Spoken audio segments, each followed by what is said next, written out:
मैं अपने काम में बिजी बेनाम सी सोचों में गुम थी जब अचानक ही एक चीख सुनकर मैं हड़बड़ाकर होश में आई थी और अपने आसपास नज़र घुमाकर देखा जहां मैं कमरे में अकेली थी और बाकी सब बाहर थे।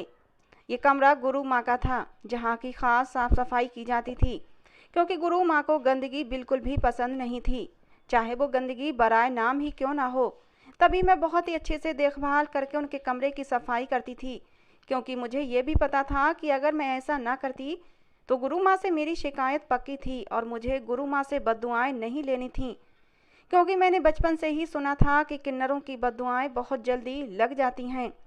बाहर किसी की चीख पुकार सुनकर मुझे बहुत ज़्यादा उत्सुकता हुई थी।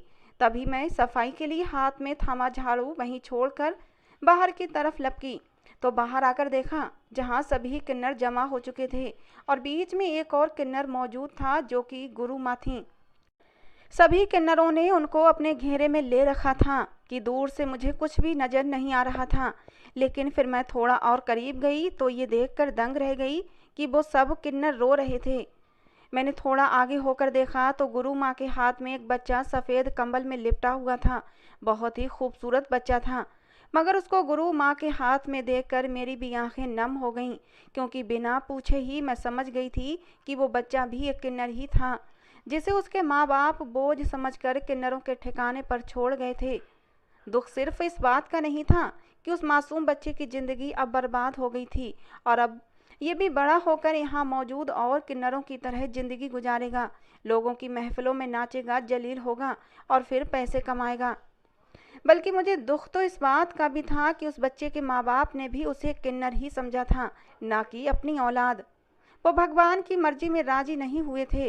वो अगर उसे अपनी औलाद समझकर भगवान की मर्जी मान लेते, उस पर खुश हो जाते, तो ये मासूम जो अपनी किस्मत से अनजान था यहाँ पर नहीं बल्कि अपनी माँ की गोद में उसके आंचल के नीचे होता और माँ की ममता समेट रहा होता। लेकिन हर कोई इतना बड़ा दिल नहीं रखता। हमारे समाज में 100 में से कोई एक आध घराना होगा जहाँ किन्नरों को स्वीकार किया जाता है और उनकी भी आम बच्चों की तरह परवरिश करके उनको एक अच्छा और समाज का आम नागरिक इंसान बनाया जाता है।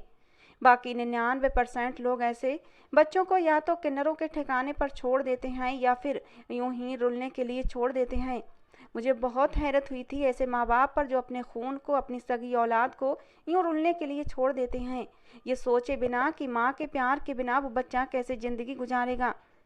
मैं इसी बारे में सोचते हुए बेहद उदास हो गई थी कि तभी मेरी नज़र नीचे गिरी हुई पर्ची पर पड़ी थी।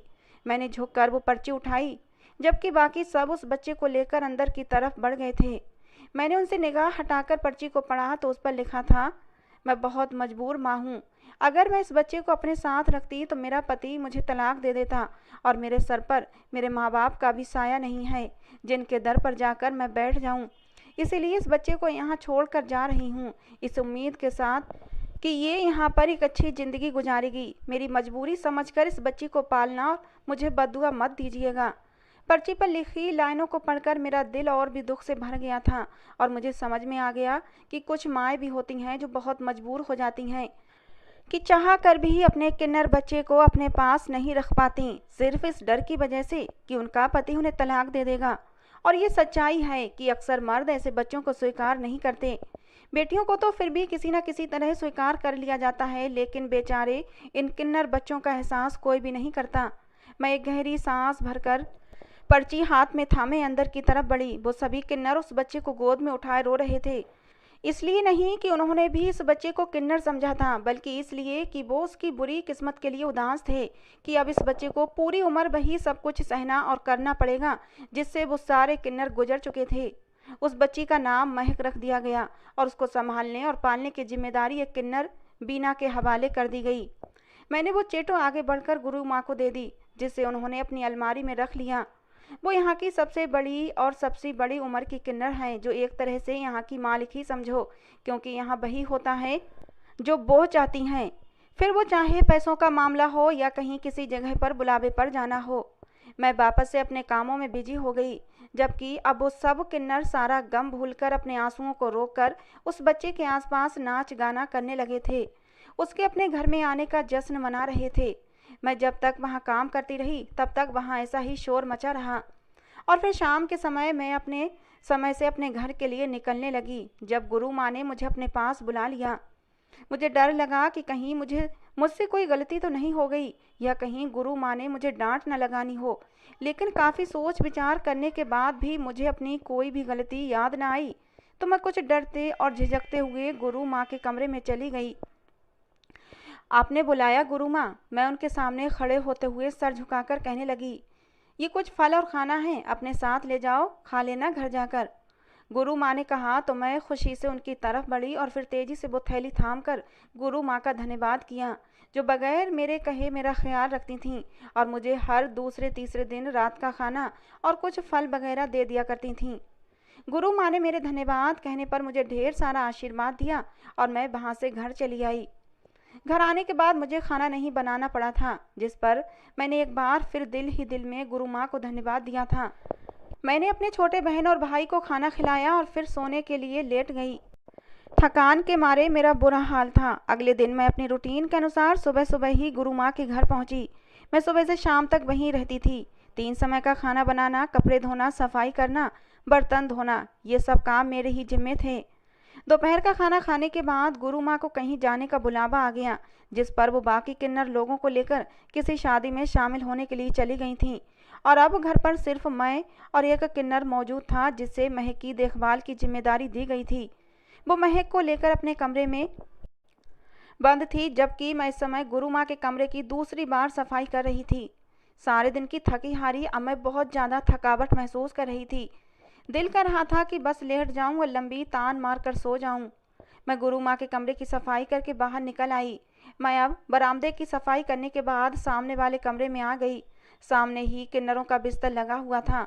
मैं उस कमरे से सारा बिखरा सामान उठाते हुए सफाई करने लगी कि तभी अचानक मुझे जोरदार चक्कर आ गया और मैं गलती से एक किन्नर के बिस्तर पर बैठ गई। अभी मैं खुद को संभाल ही रही थी जब एक आदमी कमरे में दाखिल हुआ और मेरी तरफ बढ़ा। मैंने जब उसे अपनी तरफ बढ़ते देखा तो मैं घबरा गई और तेजी से उससे दूर जाकर खड़ी हो गई। चलो, गुरु माँ ने बुलाया है तुम्हें। उस आदमी ने मेरे करीब आकर मुझे सर से लेकर पैर तक घूरते हुए कहा तो मैं और भी ज़्यादा घबरा गई और कहा कि मैं किन्नर नहीं हूँ, मुझे तुम्हारे साथ नहीं जाना। मेरी बात सुनकर उसने मुझे हैरत से देखा और एक पल के लिए खामोश हो गया। फिर एक जोरदार कहकहा लगाकर कहने लगा, ऐसे मुजरिमों को तो देखा है जो जुर्म करके भी कहते हैं कि हमने जुर्म नहीं किया है, मगर किसी किन्नर को पहली बार देखा है जो कह रहा है कि मैं किन्नर नहीं हूँ। हसीन तो बहुत हो, मगर हो तो किन्नर ही ना। अब चलो, वरना मुझसे बुरा कोई ना होगा। और हाँ, उस बच्चे को भी साथ ले लेना, उसे यहाँ अकेला छोड़कर मत जाना। उस आदमी ने कहा तो अब की बार मेरा माथा ठनका। किस बच्चे को? मैंने हैरत से पूछा तो उस आदमी ने मुझे घूर कर कहा, उस बच्चे को जिसको तुम लोग पाल रहे हो और जो अभी कुछ दिन पहले तुम लोगों के पास आया है, उसे लेकर चलो अपने साथ इसी समय। उस आदमी ने कहा तो मुझे महक की याद आई। यकीनन वो उसी की बात कर रहा था। फिर मेरे लाख कहने के बाद भी नहीं माना कि मैं किन्नर नहीं हूँ, बल्कि शायद वो मुझसे बदतमीजी करने लगे। यही सोचकर मैंने यही बेहतर जाना कि उसके साथ चली जाती हूँ और अपने साथ ही महक को भी ले जाती हूँ, जिसे गुरु माँ ने अपने पास बुलाया है। मैं वहाँ से उस आदमी के साथ दूसरे कमरे में गई, मगर वहाँ ना ही महक थी और ना ही वो किन्नर जिसको महक की जिम्मेदारी सौंपी गई थी। उसे वहाँ न पाकर मैं बहुत परेशान हो गई, जबकि वो आदमी अलग गुस्से से आग बबूला हो रहा था। वो मुझे लेकर गुरु माँ के पास आया। ये एक शादी वाला घर था, जहाँ बाकी किन्नर तो नाच रहे थे, पैसे बटोर रहे थे, लेकिन गुरु माँ एक तरफ बैठी हुई थी और हुक्का पी रही थी। वो आदमी मुझे गुरु माँ की तरफ ले गया, जिस पर गुरु माँ ने मुझे देखा और एकदम चौंक गई। तुम यहाँ क्यों आई हो? मैंने तो बीना को बुलाया था। गुरु माँ ने उस किन्नर का नाम लेकर कहा जिसको महक की देखभाल की जिम्मेदारी सौंपी गई थी। गुरु माँ का सवाल सुनकर मेरे साथ खड़ा आदमी गड़बड़ा गया, जिस पर मैंने भी उसे जताती हुई नज़रों से देखा और फिर कहा, गुरु माँ, मैंने तो इस आदमी से कहा था कि मैं किन्नर नहीं हूँ, मगर ये आदमी माना ही नहीं और मुझे ज़बरदस्ती यहाँ आने पर मजबूर किया। लेकिन बीना घर पर नहीं थी और ना ही महक थी वहाँ पर। मैंने बताया तो गुरु माँ गुस्से से खड़ी हो गईं। क्या मतलब है कि वो वहाँ नहीं थी? मैंने उसे सख्ती से कहा था कि वो घर पर ही रहे और वो कभी यूं बगैर बताए घर से बाहर भी नहीं निकली और ना ही उसे बिना पूछे घर से निकलने की अनुमति है। तो फिर कहाँ गई और क्यों गई? गुरु माँ बेहद भड़क उठी थीं। उनका गुस्सा देखकर मैं डर से खिसक कर पीछे हुई। मुझे नहीं पता गुरु माँ, मैं तो सफाई कर रही थी, ये आदमी मुझे नेहा ले आया। मैंने एक बार फिर साथ खड़े आदमी की तरफ इशारा करके कहा। तो अब गुरु माँ की तोपों का रुख उस आदमी की तरफ हुआ और गुरु माँ ने भड़क कर उससे कहा, तुम्हें मैंने बीना को लाने भेजा था, जिसके पास महक थी, और तुम इसे उठा लाए। ये तुम्हें कहीं से भी किन्नर लगती है। ये हमारे घर में काम करने वाली है, जिसे तुम बीना की जगह पकड़ लाए हो, और वो न जाने कहाँ चली गई है महक को लेकर। सबको बुलाओ, वापस जाना है हमें अभी के अभी। गुरु माँ ने गुस्से से कहा। मैं भी बहुत ज़्यादा डर गई थी। गुरु माँ को मैंने इतने गुस्से में पहले कभी नहीं देखा था। गुरु माँ का गुस्सा देखकर वो आदमी भी हड़बड़ाकर सिर हिलाकर बाकी सब किन्नरों को बुलाने लगा। वैसे भी महफिल अब ख़त्म होने वाली थी। सब हैरान परेशान से आकर इकट्ठे हो गए और गुरु माँ से पूछने लगे क्या हुआ है जो यूं हड़बड़ी में वापस जाने को कह रही हैं। जिस पर गुरु माँ ने उन सबको सब कुछ बता दिया कि बीना घर पर नहीं है और महक को भी अपने साथ ले गई है। लेकिन हो सकता है कि वो यूं ही महक को कहीं घुमाने ले गई हो और अब तक शायद घर वापस आ गई हो।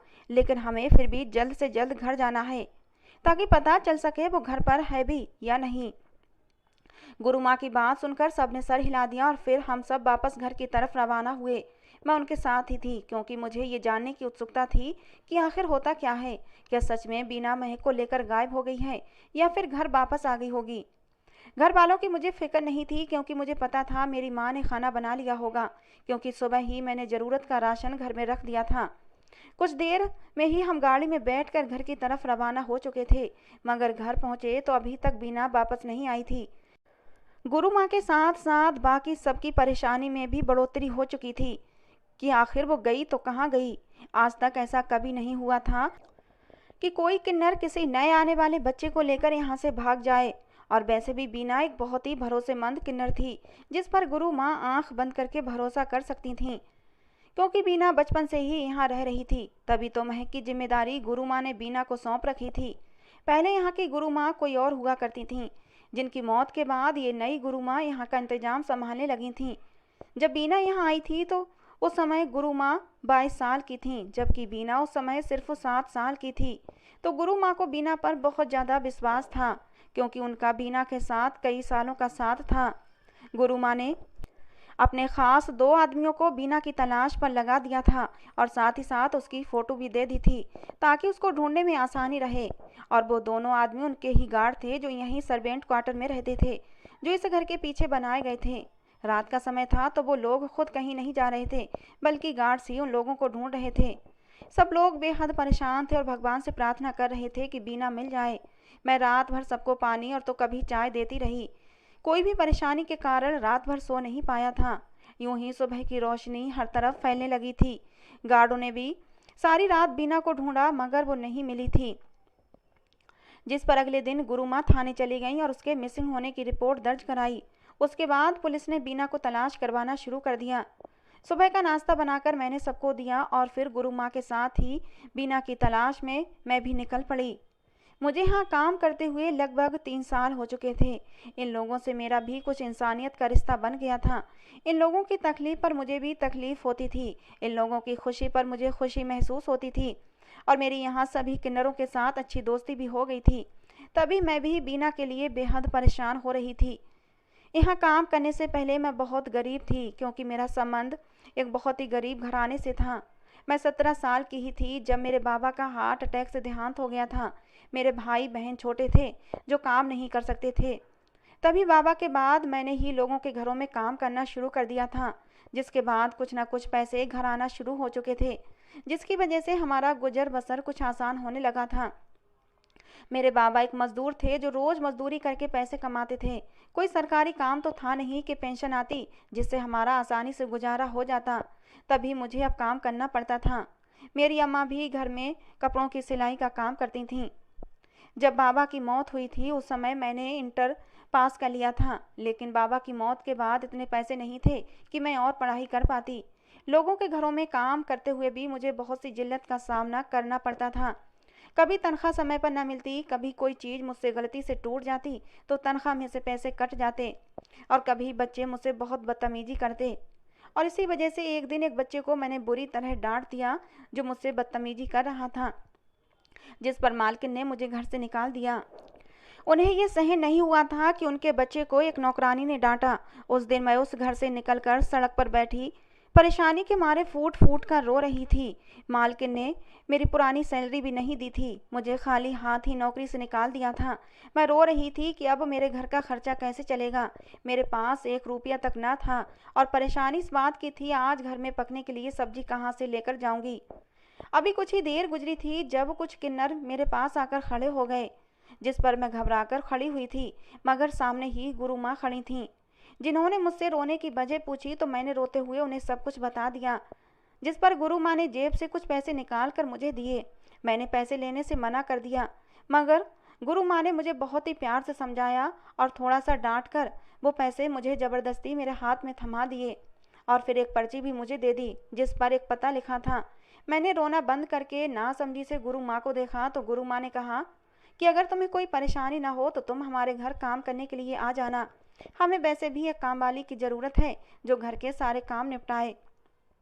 गुरु माँ के शब्द सुनकर मैं शर्मिंदा सी हो गई और कहा, मुझे किसी तरह की कोई परेशानी नहीं, मैं रोज काम करने आ जाया करूँगी। मैंने कहा तो गुरु माँ मेरा चेहरा थपथपाकर अपने साथियों के साथ वहाँ से चली गईं। मेरी मुश्किल हल हो गई थी और अब मैं रोज गुरु माँ के घर में काम करने लगी थी।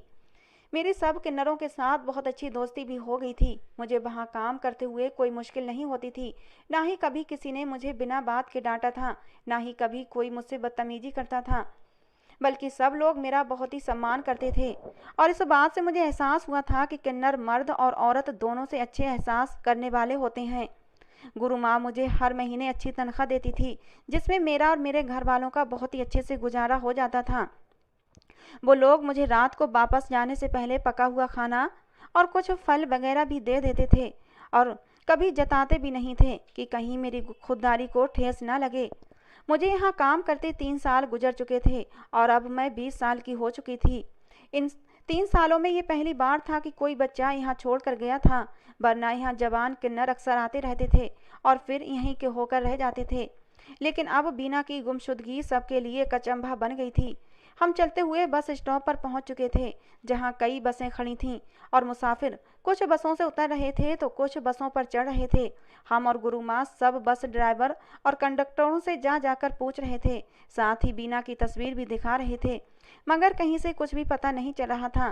तभी एक आखिरी बस की तरफ बढ़े कि शायद कुछ पता चल जाए और फिर हमें वहां से पता चल ही गया कि बीना इसी बस में बैठकर कहीं गई है।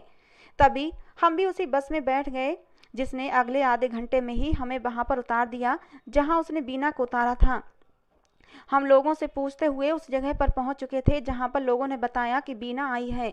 हम उस घर के सामने पहुंचे तो ये देखकर दंग रह गए। सामने ही बीना महक को कंबल में लपेटे दरवाजे के बाहर बैठी है और दरवाजा अंदर से बंद है। उसके हाथ में एक छड़ी थी जिससे हर अगले सेकंड बाद उस घर के दरवाजे को बजा रही थी। साथ ही ये भी कह रही थी कि मुझे इंसाफ चाहिए, अपने लिए नहीं महक के लिए। हम सब हैरान से होते हुए गुरु माँ के पीछे पीछे चलते उसके सर पर पहुंचे तो बीना हम सबको देखकर गड़बड़ा कर उठ खड़ी हुई और फिर देखते ही देखते रोने लगी और महक को थामे थामे गुरु माँ के सामने हाथ जोड़ दिए। गुरु माँ ने उसके जोड़े हुए हाथ खोले और फिर पूछा, क्यों किया तुमने ऐसा और ये घर किसका है? गुरु माँ का पूछना था कि बीना एक बार फिर फूट फूट कर रो दी और महक को सीने से भींच कर कहने लगी, ये मेरे माँ बाप का घर है। मेरे माँ बाप मर चुके हैं और अब यहाँ मेरा भाई और भाभी रहते हैं और साथ में उनके बच्चे भी। बीना ने कहा तो गुरु माँ ने फिर पूछा कि इस सबसे महक का क्या संबंध है, जिस पर बीना ने बताया कि महक मेरी भतीजी है, मेरे सगे भाई की बेटी। बीना के इस खुलासे पर हम सबके मुंह खुले के खुले रह गए कि ऐसा भला कैसे हो सकता है? तुम्हें कैसे पता कि महक तुम्हारी भतीजी है? इसे तो कोई नामालूम सी औरत हमारे घर के दरवाजे पर छोड़ गई थी। गुरु माँ ने अचंभित होकर सवाल किया तो बीना ने महक का बायां बाजू नंगा किया, वहां पर मौजूद बड़े से काले निशान की तरफ इशारा करके कहा, ये हमारे खानदान का पैदाइशी निशान है। ऐसा ही एक निशान मेरे कंधे पर भी है, मेरे पापा के कंधे पर भी और भाई के कंधे पर भी। मुझे सिर्फ शक हुआ था, तभी मैंने डीएनए टेस्ट करवा लिया, जिससे साबित हो गया कि इससे मेरा खून का रिश्ता है और ये मेरे भाई की ही औलाद है। क्योंकि मेरा एक ही भाई था, बहन कोई नहीं थी, तभी मुझे समझ आ गया ये मेरे भाई की औलाद होगी। तभी मैं आप सबको बताए बगैर यहाँ चली आई, अपना और महक का हक मांगने। जैसी ज़िंदगी मैंने गुजारी, नाच गाकर, लोगों के हंसी मजाक सह सहकर, मैं नहीं चाहती थी कि महक की ज़िंदगी भी ऐसे ही गुजरे। मैं चाहती थी कि महक पढ़ लिख जाए और आम इंसानों की तरह नॉर्मल ज़िंदगी गुजारे। तभी मैं उसे वहाँ से लेकर भाग आई, क्योंकि मैं जानती थी कि हम लोगों के साथ ऐसा मुमकिन नहीं। बिना बोल कर चुप हुई तो गुरु माँ ने गहरा सांस भरा, जैसे वो सब समझ गई हों। मगर मैंने हैरत से पूछा, क्या तुम्हें भी तुम्हारे माँ बाप ने घर से निकाल दिया था? मेरे सवाल पर गुरु माँ ने मुझे घूरा तो मैंने अपनी जीभ दांतों तले दबा ली। मगर बीना रोती हुई कहने लगी, मुझे मेरे माँ बाप ने नहीं, बल्कि सिर्फ माँ ने घर से निकाला था। क्योंकि मैं ना औरत थी ना ही मर्द, बल्कि उन दोनों के बीच की चीज़ थी, यानी एक किन्नर थी। और मेरी माँ को बेटी तो स्वीकार थी, मगर किन्नर नहीं। उसने कभी मुझे अपने पास नहीं आने दिया, बल्कि हमेशा मुझसे नफ़रत का इजहार किया। मेरे बाबा को भी मैं कुछ खास पसंद नहीं थी, लेकिन वो मुझसे नफ़रत का इजहार नहीं करते थे और ना ही कभी मुझे धुतकारते थे। बस मुझे मेरे हाल पर छोड़ रखा था। मुझे मेरी दादी ने ही पाला पोसा था। मेरी अपनी माँ मेरे बड़े भाई से बहुत प्यार करती थी। उसको अपने हाथों से खाना खिलाती, उसे नहलाती धुलाती, अपने हाथों से तैयार करके स्कूल भेजती, उसके साथ खेलती, उसके नाज नखरे उठाती और उसका बेहद लाड प्यार करती। लेकिन मेरे मामले में ऐसा कुछ भी नहीं था। मेरी माँ मुझे धक्का देकर दूर भगा देती, मुझसे नफरत करती। मैं उसके पास जाती तो मुझे बुरी तरह धुतकार देती। वो मुझ पर प्यार की एक नज़र डालना गवारा नहीं करती थी। मुझे लाड प्यार करना तो दूर की बात थी। मेरी दादी ने ही मुझे पाला पोसा, हर चीज़ दी, मुझे खाना खिलाती, मेरा हर काम करती। बाबा तो वैसे भी मुझसे लापरवाह से रहते थे। उन्हें कोई मतलब नहीं था कि मैं जिंदा हूँ या मर गई हूँ। मेरी दादी अक्सर दोनों को समझाती, मगर उन पर कोई असर न होता, बल्कि वो हर बात को एक कान से सुनकर दूसरे कान से निकाल देते। जिस पर मेरी दादी उनने अब उनसे कुछ भी कहना ही छोड़ दिया था, कि कुछ भी कहने का कोई फ़ायदा ही नहीं था। वो बस मेरे बड़े भाई में ही मगन रहते थे। जैसे मैं तो उनकी ज़िंदगी में कोई मतलब ही नहीं रखती थी। मैं छोटी सी थी, मुझे मालूम नहीं था कि मुझसे इस हद तक नफ़रत की वजह क्या है। और फिर जब मैं अपनी ज़िंदगी के ये तकलीफ़ भरे 7 साल गुजार कर बड़ी हुई, तो मुझे मेरा इकलौता सहारा मेरी दादी का साया भी मेरे सर से उठ गया, उनका देहांत हो गया। जिसके बाद मेरे माँ बाप को मैं अब और भी ज़्यादा बोझ महसूस होने लगी। तभी वो मुझे किन्नरों के हवाले कर गए। उस दिन मैं बहुत रोई, बहुत चिल्लाई कि मुझे खुद से दूर ना करें। उनके पैरों में गिर गई कि मुझे अपने साथ ले चलो, मुझे यहाँ छोड़ कर मत जाओ। मगर उन्हें मुझ पर दया न आई और फिर मैं हमेशा के लिए गुरु माँ के पास रह गई और बड़ी हुई तो सब कुछ वही करने लगी जो हर किन्नर करने पर मजबूर होता है, यानी नाच गाना करना और पैसे कमाना। मुझे ये ज़िंदगी कभी भी पसंद नहीं थी, लेकिन मैं ये काम करने पर मजबूर थी कि मुफ्त की रोटियां भी नहीं तोड़ सकती थी। मैं काम करने से मना करती तो फिर बाकी सब भी तो मना कर देते कि मैं गुरु माँ की खास और बाकी सब सौतेले तो नहीं थे। तभी मैं चुप हो गई और अपना मुंह सी लिया और बाकी किन्नरों के साथ मिलकर वही काम करने लगी। कभी पलटकर अपने माँ बाप के पास न गई कि वो फिर से मुझे धुतकार देंगे। और फिर इतने साल गुजरने के बाद महक मेरी ज़िंदगी में आई। मैं नहीं चाहती थी कि महक के साथ भी वही सब कुछ हो जो मेरे साथ हुआ। तभी मैं इंसाफ मांगने यहाँ आ गई। मुझे मेरे माँ बाप ने धुतकारा था, मगर महक खुशकिस्मत थी कि उसकी माँ उसे स्वीकार करना चाहती थी, मगर बाप नहीं। मेरे माँ बाप तो न जाने कब के मर गए हैं। मैंने महक के बाप यानी अपने भाई को बहुत समझाया, उसे भगवान की याद दिलाई कि वो महक को रख लें। सब इंसान भगवान के बनाए हुए हैं, उसमें कमी निकालने वाले हम इंसान कौन होते हैं। लेकिन मेरा भाई महक को रखने के लिए नहीं माना, इसीलिए मैं घर के बाहर ही बैठ गई कि जब भी जाऊंगी जब ये महक को स्वीकार करेंगे। हर आने जाने वाला पूछता है तो मैं गर्व से बताती हूँ कि मैं इस घर की रहने वाली की बहन हूँ और ये उसकी औलाद है। बीना बोलकर चुप हुई तो हम सब ने अपने आंसुओं से भरी आंखें साफ की। हर किन्नर की यही तो कहानी होती है जो बीना की थी, कि किन्नर को घर वाले स्वीकार नहीं करते। हालांकि अगर वो किन्नर हैं तो इसमें उसका कोई कसूर नहीं, बल्कि उन्हें तो रब ने बनाया है। और जो लोग उनको स्वीकार नहीं करते, मतलब रब के फैसले को स्वीकार नहीं करते और अपने भगवान को नाराज कर देते हैं। अभी हम सब यही सोच रहे थे कि अंदर से शोर की आवाज़ें आने लगीं और फिर कुछ देर बाद दरवाज़ा खुला और एक औरत बाहर आई और बीना से महक को लेकर उसे चूमने लगी। यकीनन वो महक की माँ थी। उसने बताया कि वो महक को अपने पास रखेगी और अपने पति से तलाक ले लेगी। भले मुझे लोगों के घरों में काम करना पड़े, लेकिन अब मैं अपनी बेटी को अपने पास रखूंगी और इस आदमी से तलाक ले लूंगी। तभी महक का बाप और बीना का भाई बाहर आया। हारे हुए अंदाज में बोला, मैं तुम्हें तलाक नहीं दे सकता, तुम रख लो महक को अपने पास। महक की माँ ने फिर कहा कि सिर्फ महक नहीं, बीना को भी रखूंगी, आखिर को ननद है मेरी। बीना के भाई ने बीना को देखा जो नम आंखों से उसे ही देख रही थी। वो शर्मिंदा होता हुआ सर हिला गया, जिस पर बीना रोती हुई उसके गले जा लगी। बीना का भाई भी अब इमोशनल हो गया था, उसकी आंखों में आंसू भर आए। अपनी बहन के माथे को चूमते हुए बोला कि माँ बाप ने अपनी नफरत मेरे अंदर भी भर दी थी, हो सके तो मुझे माफ़ कर देना। बीना के भाई ने कहा तो उसने उसे माफ़ कर दिया। वो गुरु माँ की तरफ पलटी तो गुरु माँ ने भी उसे जाने की अनुमति दे दी कि अगर उनके किसी किन्नर कोस की फैमिली मिल रही है तो उन्हें और क्या चाहिए था। बीना हम सबसे मिलकर अपने भाई भाभी और महक के साथ अंदर चली गई।